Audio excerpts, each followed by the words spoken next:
오늘 주신 하나님 말씀은 사도행전 12장 1절부터 16절까지의 말씀입니다. 한 구절씩 여러분들과 제가 교독해 올리겠습니다. 사도행전 12장 1절부터 16절까지 말씀을 교독하겠습니다. 그때 헤롯 왕이 손을 들어 교회 중에서 몇 사람을 해하려 하여 유대인들이 이 일을 기뻐하는 것을 보고 베드로도 잡으려 할세 때는 무교절 기간이라.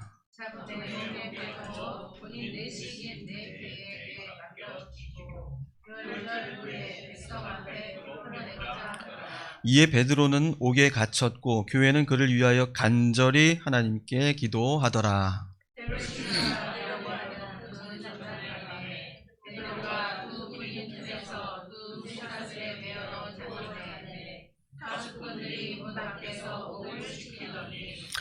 호련히 주의 사자가 나타나매 옥중에 광채가 빛나며 또 베드로의 옆구리를 쳐 깨워 이르되 급히 일어나라 하니 쇠사슬이 그 손에서 벗어지더라.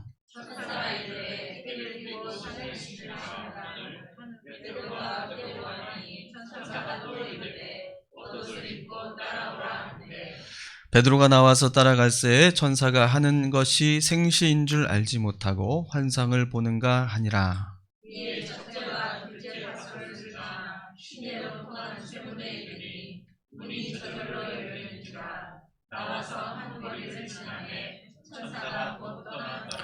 이에 베드로가 정신이 들어 이르되 내가 이제야 참으로 주께서 그의 천사를 보내어 나를 헤롯의 손과 유대 백성의 모든 기대에서 벗어나게 하신 줄 알겠노라 하여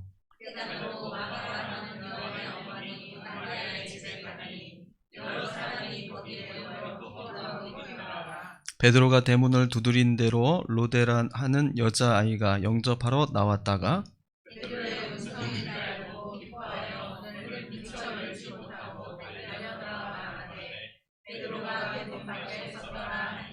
그들이 말하되 내가 미쳤다 하나 여자아이는 힘써 말하되 참말이라 하니 그들이 말하되 그러면 그의 천사라 하더라. 베드로가 문 두드리기를 그치지 아니하니 그들이 문을 열어 베드로를 보고 놀라는지라. 아멘. 주님의 평화를 빕니다. 네, 주님의 평화를 빕니다. 한번 인사 나누시기 바랍니다.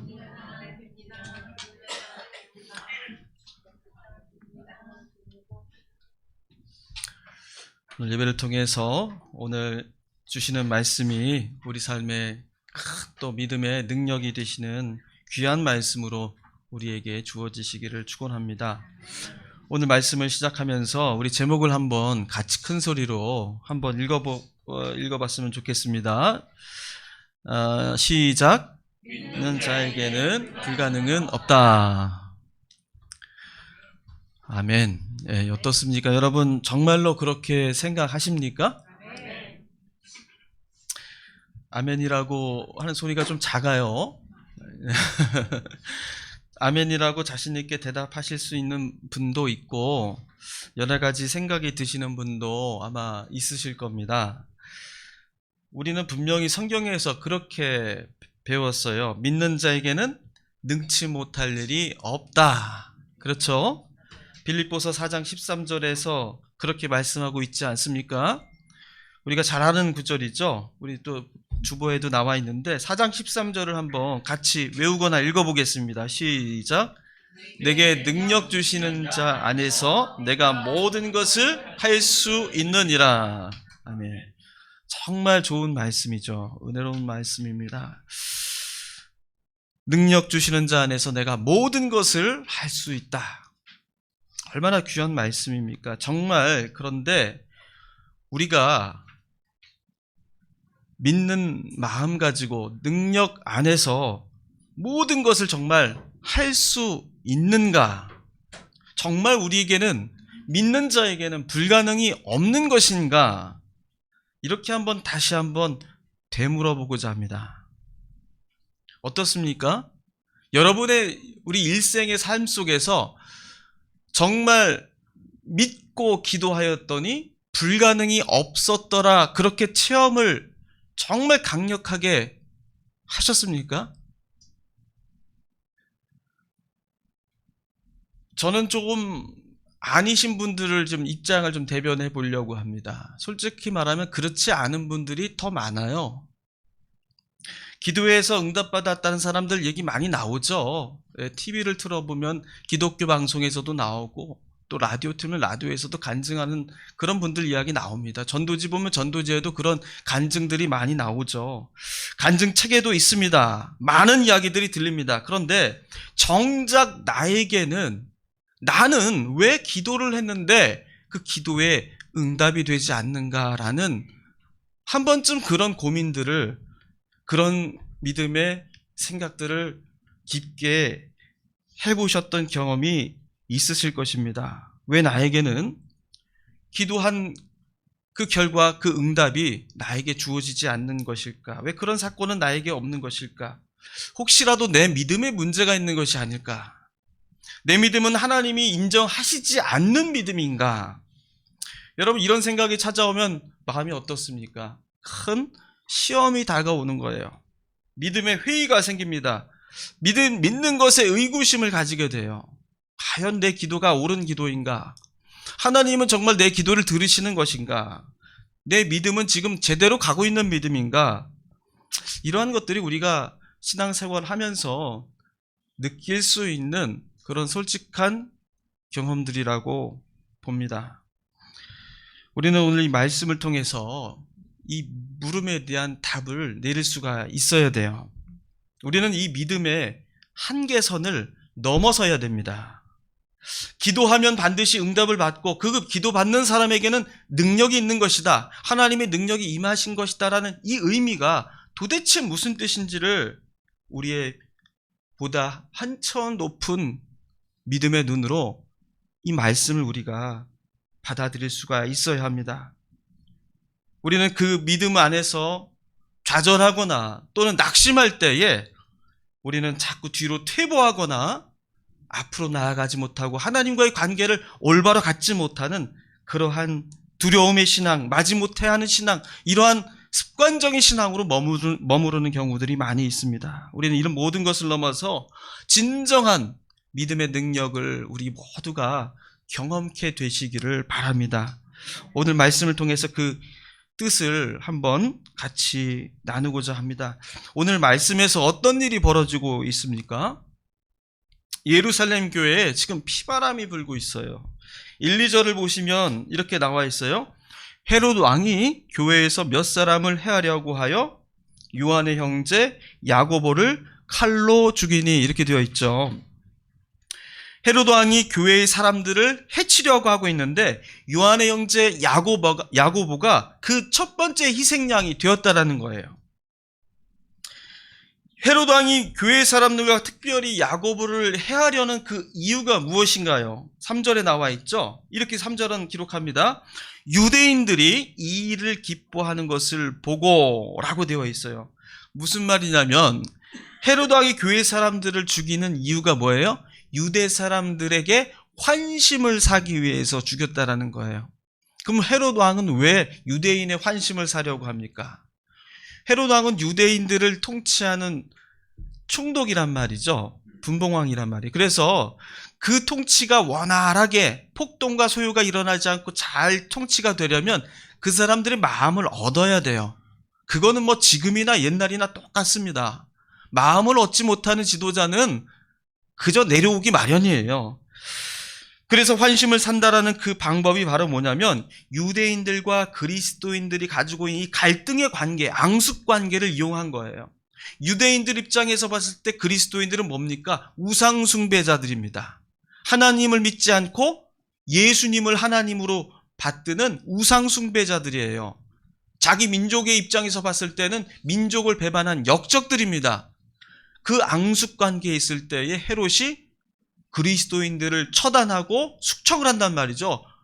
유대인들이 가려운 그 등을 막 긁어주는 거예요. 얼마나 좋습니까? 그러니까 유대인들이 헤롯을 지지하고 열성적으로 성원하는 그런 좋은 관계가 만들어지는 거예요. 그러니까 이 헤롯의 기세가 더 등등해져서 더 많이 죽이려고 이제 혈안이 되어 있는 것입니다. 헤롯의 인기가 더 높아지면 높아질수록 또 유대인들의 환호성이 높아지면 높아질수록 그리스도인들이 당하는 박해는 점점 커져가는 거예요.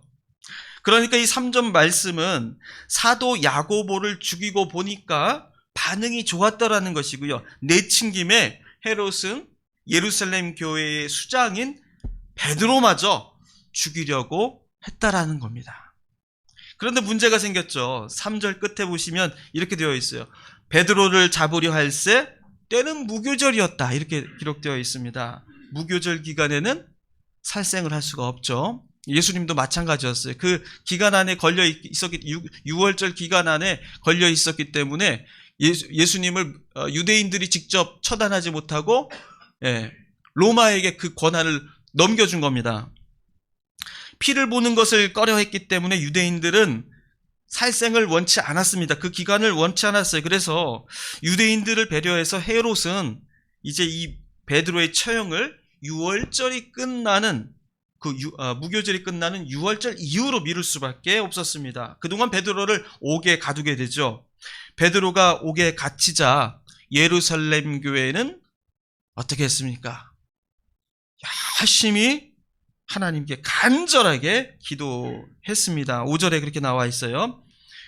이에 베드로는 옥에 갇혔고 교회는 그를 위하여 간절히 하나님께 기도하더라. 그런데 그 기도한 결과 어떤 일이 벌어졌어요? 천사가 나타나서 베드로를 깨워서 그를 감옥에 나오게 했어요. 그리고 그 교회 교인들과 다시금 만날 수 있게 해줬다는 것입니다. 그리고 그 교회 사람들 앞에 베드로가 나타났을 때 교회 사람들은 어떻게 했어요? 반응이 어땠습니까? 베드로가 왔다라는 걸 처음에 믿었어요? 못 믿었어요? 못 믿었어요. 그거는 아마 천사일 거야. 베드로의 천사일 거야. 베드로는 죽었어. 죽을 거야. 올 수가 없어. 그렇게 사람들이 믿지 않았을 때에 마침내 베드로가 문을 열고 나타났을 때 사람들은 정말 그 눈을 믿지 못하고 놀라워했더라. 이것이 오늘 16절까지의 말씀입니다. 자, 우리는 베드로가 야고보처럼 처형당할 위기에 있다가 극적으로 하나님의 도우심을 얻어서 살게 되었다는 이 말씀을 들을 때에 어떤 우리 마음들을 일반적으로 가질 수 있을까요? 어김없이 우리는 이렇게 말할 수 있을 것입니다. 믿음으로 기도하고 하나님께 의지하고 간구하였더니 하나님은 불가능했던 그 일들도 천사를 통해서 이루어지게 해주셨다. 그런 기적을 베풀어 주셨다라는 그런 일반적인 우리의 교훈들을 찾아내기 일반입니다. 거봐, 기도하고 믿음으로 의지하면 다 하나님께서 다 들어주셔. 안 되는 일도 되게 해주셔. 되지 않을 거라고 생각했던 것, 그건 너의 믿음의 문제였던 거야 라고 얼른 그렇게 결론 짓는다는 것이죠. 따라서 베드로처럼 불평하지 않고 인내하며 기다리고 또 예루살렘 교회처럼 간절히 하나님께 그거 풀려나기를 기도하면은 하나님께서 반드시 어떤 수단과 방법을 가리지 않고서라도 그를 구해주시고 기도에 응답해 주신다. 이것이 이 성경 말씀의 핵심이라고 우리는 그렇게 쉽게 접근할 수가 있습니다. 그러면서 만약에 나에게 불가능이 가능한 일로 되지 않는다면, 내가 만약에 기도한 것이 이루어지지 않았더라면 우리의 믿음은 베드로와 같지 않았기 때문이고, 우리의 믿음은, 우리의 기도는 예루살렘 교회와 같지 않았기 때문이다라고 그렇게 우리는 말한다라는 거예요. 결국 응답은 뭐예요? 기도든 신앙생활이든 열심히 하는 거, 최선을 다해서 간절히 하는 거, 그리고 하나님의 보시기에 참 좋은 모범적인 신앙인의 모습으로 살아가는 것, 열심히 살아가는 신앙생활, 거기에 우리의 길이 있다라고 흔히들 생각을 합니다.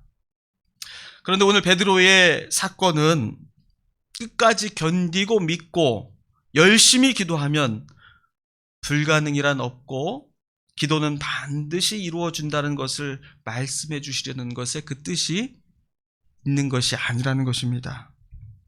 잘 믿었더니 죽을 운명에서 구해 주셨다, 살아나게 해주셨다. 이것은 이 사건의 본뜻과는 관계가 없는 말씀이라는 거예요.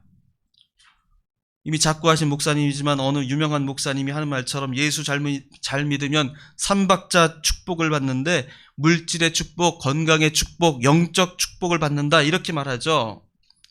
결코 이런 말씀을 하려는 것이 아니라는 것입니다. 이 말을 여러분 뒤집으면 뭐예요? 물질 축복이 없고 건강 축복이 없으면 예수 잘못 믿어서 우리가 그 지경이 됐다라는 말 아니겠습니까? 그 모든 것이 우리가 예수님을 잘못 믿었기 때문에 축복받지 못한 것이다. 건강이 없고 물질이 없으면 우리는 정말 하나님한테 버림받은 사람입니까? 우리는 이 사건이 그러한 뜻을 전해주는 것이 아니라는 것, 우리에게 전해주시려는 말씀의 핵심은 다른 데 있다는 것입니다. 이 말씀은 예수님을 믿으면 모든 일이 내게 유리하고 유익하게 결정된다는 것이 아니라 예수님을 진짜 믿고 예수님과 날마다 함께 살아가는 사람에게는 건강한 것과 병든 것, 부유한 것과 궁핍한 것, 심지어 사는 것과 죽는 것이 우리가 목매달고 살아가야 될 그러한 조건이 되지 않는다는 걸 말씀하시는 거예요. 왜냐하면 예수님께서 죽음의 권세를 이기셨기 때문입니다. 여러분, 죽음보다 두려운 것이 어디 있어요? 병, 가난, 고통 이런 것이 왜 우리에게 두려운 거예요? 그것의 결국 종착은 뭡니까? 죽음이기 때문에 그래요. 그래서 가장 큰 두려움은 죽음입니다. 죽음의 두려움 때문에 우리는 죽음의 사망의 권세가 시키는 대로 살아갈 수밖에 없는 거예요. 그런데 어떻게 하셨어요? 예수님께서는 그 사망 권세를 이기셨습니다. 사망 권세를 이기신 예수님을 믿으면 우리는 사망 권세의 종로로 타는 사람이 아니라는 것이에요. 더 이상 그 사람으로 노예같이 살아가지 않는다라는 겁니다. 죽음으로 우리를 아무리 협박해서 그 죽음의 권세에 꼭두가시 노릇을 하라고 요구한다 하더라도 우리는 따르지 않는다는 거예요. 세상 사람처럼 질질 끌려다니지 않는다는 것입니다. 죽으라고 한다면 기꺼이 죽어도 괜찮다라는 그러한 우리의 신앙이 있다라는 거예요. 여러분, 이 신앙은 예수님을 만나기 전에는 절대로 불가능했던 신앙입니다. 예수님 만나기 전에는 어때요? 작은 손해, 작은 통증, 그런 것 하나에도 벌벌 떨고 무서워하고 근심에 붙들려 살아가는 것입니다. 그런데 예수님을 만나게 되니 여러분, 그 모든 것들이 다 아무것도 아닌 것이 되는 거예요.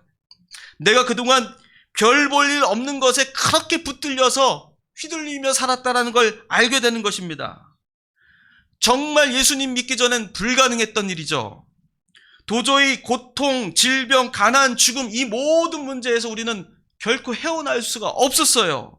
거기에 늘 붙들려 살아가는 게 우리의 인생의 전부였습니다. 그런데 우리는 예수를 믿고 나서 그 모든 것으로부터 자유로운 사람이 되었던 것입니다. 그러니 그런 자유한 사람에게는 무슨 일을 만나도 얽매이거나 붙들려 있지 않고 만사가 형통하게 되는 것입니다. 좋은 일을 만나도 하나님께 영광이고 안 좋은 일을 만나도 하나님께서 그 일을 통해서 또 다른 일을 행하실 것이니 나는 그것으로 실족할 이유가 없는 거예요. 모든 일이 하나님의 능력 아래에서 벌어지는 일이라는 것을 알기 때문입니다.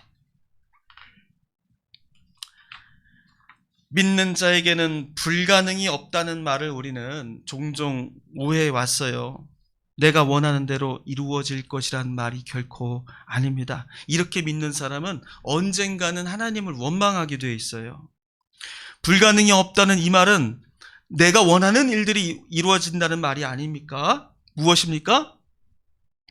그분의 능력 안에서 일어나는 그 모든 상황을 내가 충분히 다 받아들일 수 있게 되었다라는 것을 말하는 거예요. 주님이 주신 능력 안에서 나는 좋은 상황이든 최악의 상황이든 나는 맞설 준비가 되어 있다라는 것을 말하는 것입니다. 우리가 형통할 줄로 믿습니다라고 하나님께 그렇게 기도할 때도 있는 것이지만 그리하지 아니하실지라도 라고도 우리는 기도할 줄 안다라는 거예요. 왜냐하면 나는 그 어떤 상황도 맞이할 준비가 되어 있고 그 능력이 나 안에 있다는 사실을 믿기 때문입니다. 베드로가 바로 그런 믿음을 보여주고 있습니다. 감옥에 잡혀간 베드로는 어떤 모습으로 있어요? 6절에 보시면 베드로는 군인들 틈 속에서 쇠사슬에 매어 잠을 자고 또 철통 감십 속에 있다고 기록되어 있습니다. 내일이면 이제 어떻게 될 줄 몰라요. 내일이면 이제 곧 처형될 사람입니다. 그런데 7절에서 주의 사자가 나타나서 베드로의 옆구리를 확 차가지고 깨웠다고 기록하고 있습니다. 8절에는 베드로가 띠를 띠고 신을 신고 겉옷을 입고 나서야 했다라고 기록하는데, 여러분 이 상황을 한번 상상을 해 보십시오. 이게 무슨 상황입니까? 내일이면 6월절이고 곧 죽게 되리라는 사실을 누구보다 베드로가 다 잘 알고 있었어요. 그런데 베드로는 그 모든 일에 아랑곳하지 않고 쇠사슬을 메고 군인들 틈 사이에서 잠을 자고 있고요. 허리띠를 풀고 신을 벗고 겉옷을 벗고 태평하게 자고 있는 거예요. 얼마나 곤히 자고 있냐면 천사가 옆구리를 쳐야지만 깰 정도로 곤하게 자고 있었다라는 것입니다. 죽이든 살리든 아무 상관없는 사람처럼 베드로는 그렇게 자고 있었다라는 거예요. 여러분, 이런 일이 베드로에게 왜 가능했을까요? 누군가는 이렇게 말할 수 있겠죠. 베드로가 하나님이 나 살려줄 거야 라고 믿었기 때문이다. 이렇게 안심하고, 그래서 안심해서 잘 수 있었다고 말할 수 있어요. 정말 그럴까요? 그러면 단칼에 죽은 야고보는 하나님이 살려주시지 않은 이유가 뭡니까? 베드로는 살려주고 야고보는 죽이면 하나님이 너무 원망스럽지 않겠어요? 그리고 베드로는 야고보가 죽는 것을 봤단 말이에요. 그렇다고 한다면 베드로도 하나님이 나를 살리시지 못하고 않으시고 죽이실 수도 있겠다라는 거, 내일 내가 죽게 되리라는 것도 충분히 그렇게 각오하고 있는 그런 사람이었을 것입니다. 그런데 베드로는 이 순간에 어떠한 두려움과 초조함과 절망감 속에 있는 것이 아니라 태연하게 잠을 자고 그 밤을 보냈다라는 것입니다. 그럴 수 있었던 것은 바로 그가 하나님께 자신의 운명을 모두 내어 맡겼기 때문이에요. 죽이시든 살리시든 그것이 자신의 삶에게 전혀 문제가 되지 않았습니다. 내어 맡기는 것이었습니다. 내어 맡겼기 때문에 베드로는 그 밤을 보낼 수가 있었습니다. 내어 맡긴다라는 건 뭐예요? 신뢰하는 것입니다. 신뢰란 무엇입니까? 나의 이 상황이 좋든 최악이든 지금 주어진 이 순간이 어떻든 이 모든 것은 다 나를 위한 하나님의 선택이시다라는 사실을 믿는 거예요. 그런데 만약 이런 신뢰가 없으면 우리는 어떻게 질문합니까? 하나님, 왜 나에게 이런 시련을 주셨습니까? 왜 하필이면 저입니까? 베드로에게 그런 신뢰가 없었으면 분명히 그렇게 밤새워 눈을 뜨고 기도했겠죠. 하나님, 왜 저입니까? 왜 저에게 이런 시련을 주셔서 제가 이 모양으로 지금 이 순간을 맞이하도록 하시는 것입니까? 원망할 수 있다라는 것입니다. 야고보의 눈에는 더했을 거예요. 하늘에서 지켜보고 있는 야고보는 하나님 어떻게 베드로는 살려주시고 왜 저는 데려가신 것입니까? 그렇게 불평도 할 수 있다라는 것입니다. 그러나 야고보든 베드로든 누구는 살았고 누구는 죽게 되었든 한 가지 공통적인 사실은 자신에게 주어진 모든 상황을 그 모두가 하나님께 내어 맡겼다라는 것입니다. 믿는 자에게 불가능이 없다는 것은 내게 불리한 일이 결코 일어나지 않으리라는 믿음이 아니에요. 내가 원하는 일들이 꼭 이루어질 것이라는 그런 기대도 아닙니다. 무엇입니까? 바로 무슨 일을 만나게 되든지 그 일로 말미암아 하나님의 뜻이 반드시 드러나게 되리라는 그 믿음이 바로 믿는 자에게 불가능이 없다라는 믿음입니다. 우리는 이 믿음을 위해서 기도해야 합니다. 이 믿음을 위해서 기도했던 사람들이 바로 예루살렘 교인들이었어요.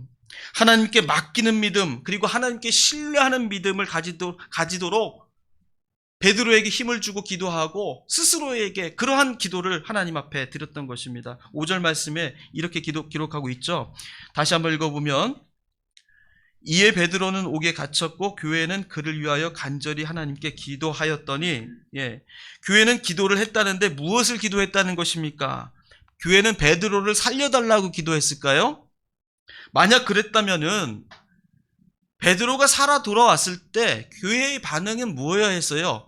하나님께서 우리 기도 응답해 주셨다. 이게 기도의 첫 반응이어야 되잖아요. 그렇죠? 그런데 교회는 그렇지 않았습니다. 베드로가 살아왔다는 소식을 로데라는 여자아이가 처음에 전해주잖아요. 그때 교회의 반응이 15절에 이 한마디로 다 끝나죠. 뭐라고 합니까? 내가 미쳤다. 안 믿었던 거예요. 그렇게 기도하지 않았다라는 겁니다. 처음부터 교회는 베드로가 살아 돌아올 것을 위해서 기도하지 않았다라는 거예요. 이건 베드로도 마찬가지라고 말씀드렸어요. 베드로에겐 죽고 사는 문제가 이제는 더 이상 문제가 되지 않았어요.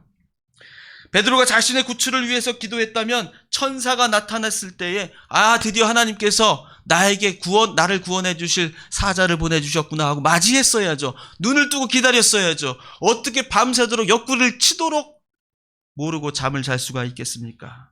그런데 9절에 베드로는 뭐라고 해요? 9절 보시면은 이렇게 기록하고 있어요.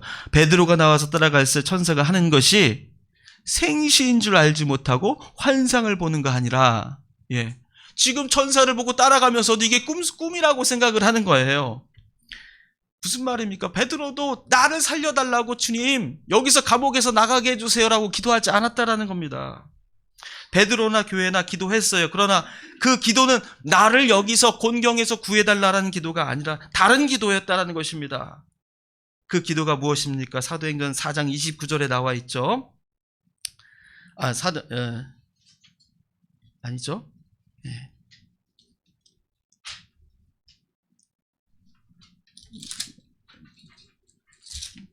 그 기도가, 제가 구절을 잘못 써놨네요.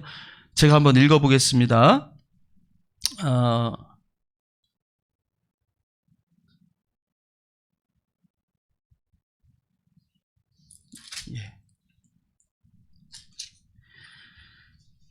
그 기도가 뭐냐면 바로 주여 이제도 그들의 위협함을 굽어보시고 또 종들로 하여금 4장 29절을 한번 펴보겠습니다. 4장 29절 사도행전은 바로 초대교회가 초대교회와 사도들이 헤롯으로부터 박해를 받는 그런 시절로 시작을 합니다. 그때 교회가 어떻게 기도를 했는지 여기에 나와 있어요. 29절 30절을 함께 다시 한번 읽어보겠습니다. 주여 이제도 그들의 위협함을 굽어 보시옵고 또 종들로 하여금 담대히 하나님의 말씀을 전하게 하여 주시오며 손을 내밀어 병을 낫게 하시옵고 표적과 기사가 거룩한 종 예수의 이름으로 이루어지게 하옵소서 하더라. 아멘.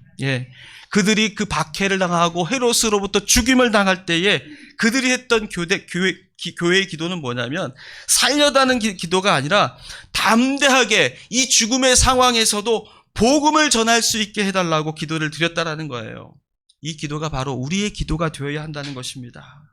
내게 위협이 도사리고 시련이 오는 것을 주님 굽어 살펴주옵소서. 그러나 주의 종으로 삼은 저로 하여금 이 시련에 무릎 꿇지 않고 제 삶이, 제 고난이 오히려 하나님의 역사가 증거가 되는 도구가 되게 하옵소서.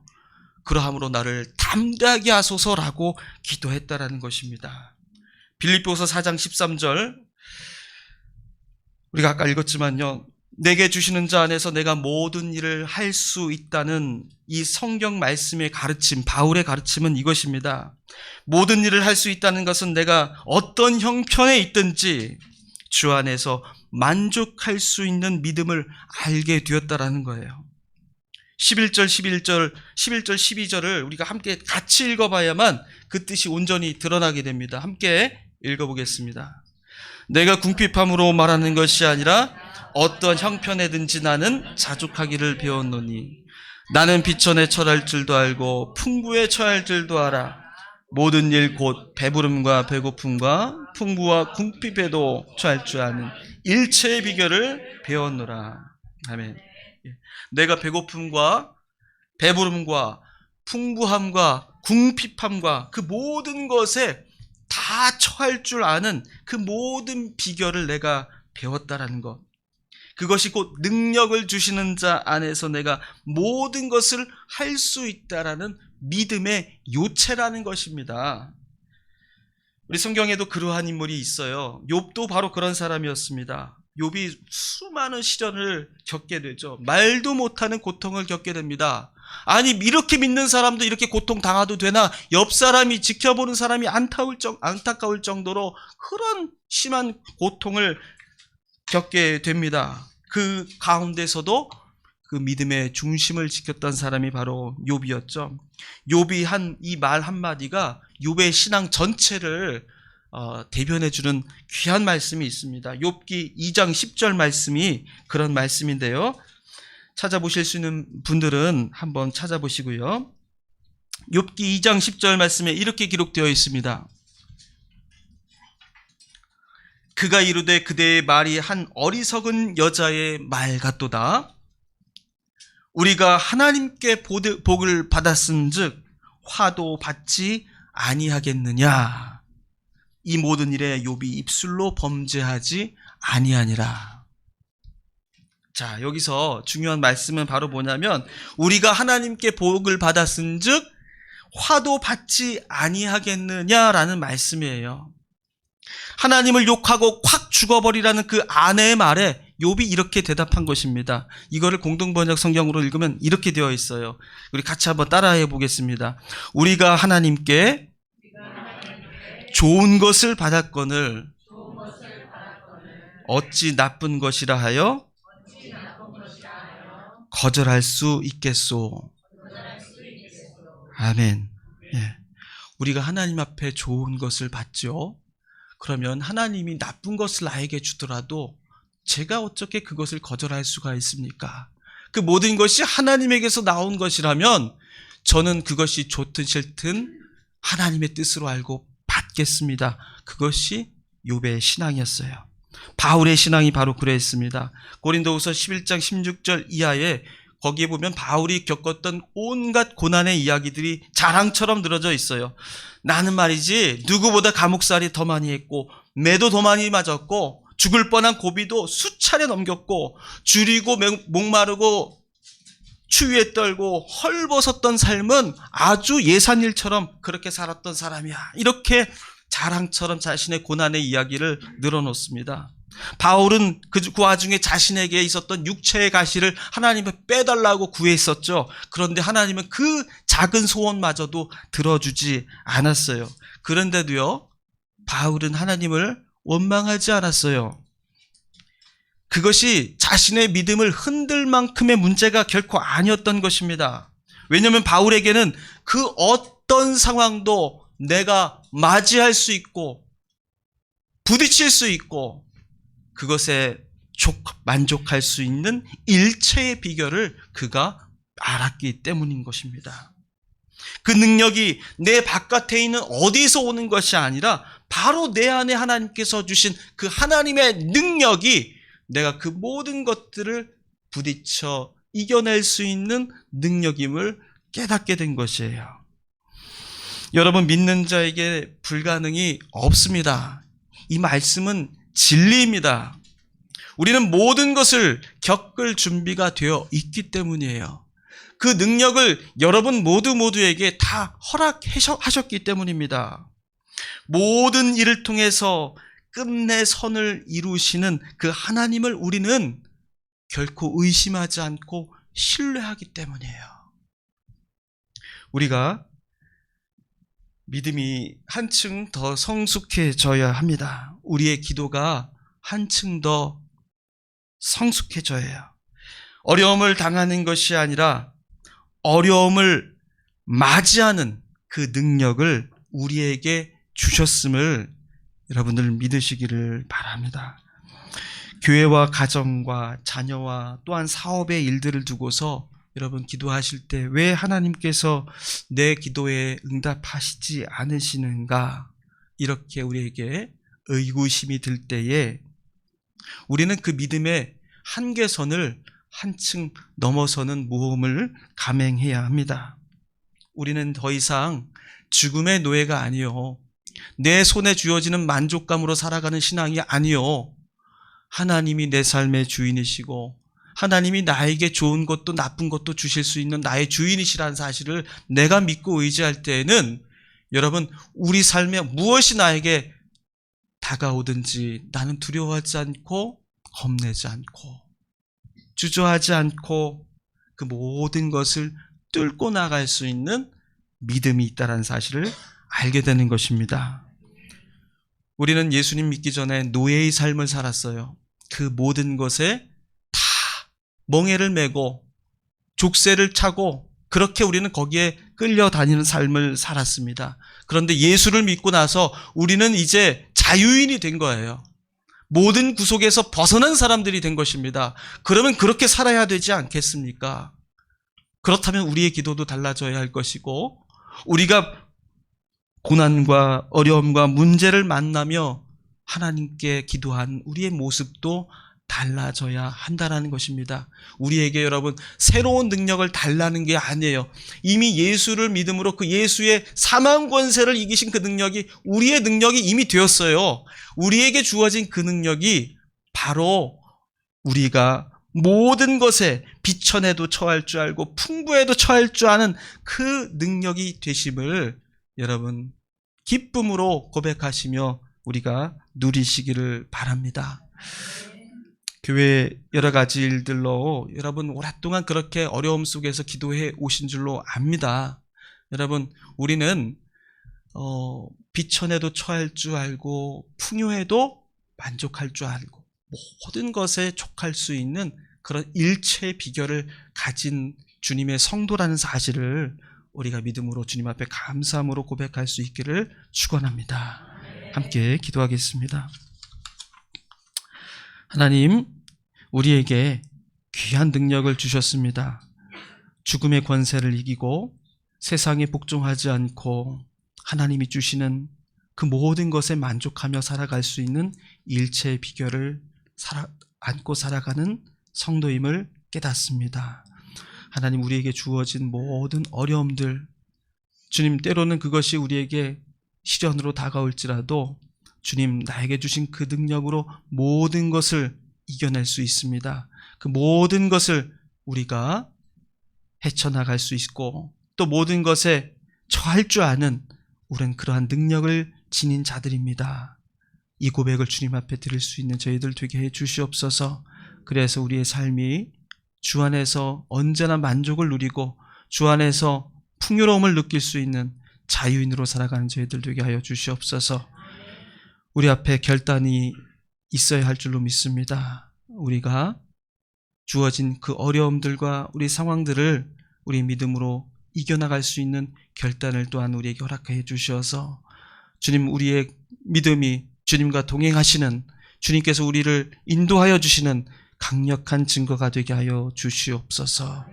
이 모든 간구를 예수님의 이름으로 기도드리옵나이다. 아멘.